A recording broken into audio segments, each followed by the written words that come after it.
And take a look at this. This is the Artemis II moon rocket on the launch pad in Florida, 30 stories high. The lunar flyby mission scheduled to blast off Wednesday. It'll be the first human flight to the moon in more than 50 years. And Mark Strassmann is following NASA's final preparations at the Kennedy Space Center. Mark, good morning. Hey, Matt, good morning to you. One more sign we're getting close to liftoff here. NASA's official countdown clock begins ticking later this afternoon. And right now, everything is looking good for a Wednesday evening launch. NASA's biggest moon moment in more than a half-century could be 2 days away.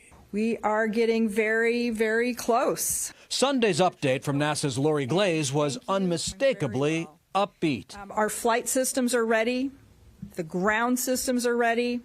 Our launch and operations teams are ready. NASA's hoping to lift off on Wednesday, the start of a 6-day launch window. Artemis II's crew will orbit the Earth twice on their first day, then head off for the moon. They won't land on it.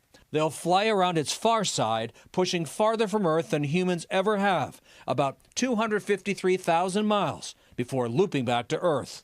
This 9-day mission ends with a splashdown off the San Diego coast, a practice run for an eventual moon landing planned for 2028. We do look at it as a test flight. Reed Wiseman is the mission's commander. We know we have to take risk. If we weren't willing to take risk, we'd never leave the planet. But it's one thing to intellectually say someone has to be willing to take that risk, and another thing to say I'm willing to take that risk.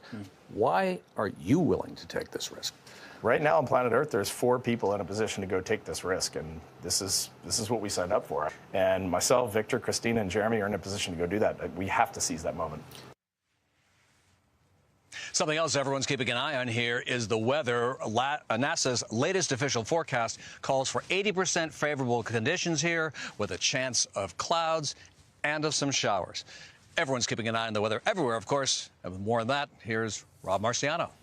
Hey, Mark, yeah, 80%, we'll take it, right? We'd love 100%, but this kind of flow this time of the year, which is off the water, we get a little bit of moisture, we'll get things bubbling up, and late in the day, we could see those clouds, and we could see a little bit of wind. So that's a 20% a no-go, 80% go. We will take it at this point, and hopefully over the next couple days, we will see a launch.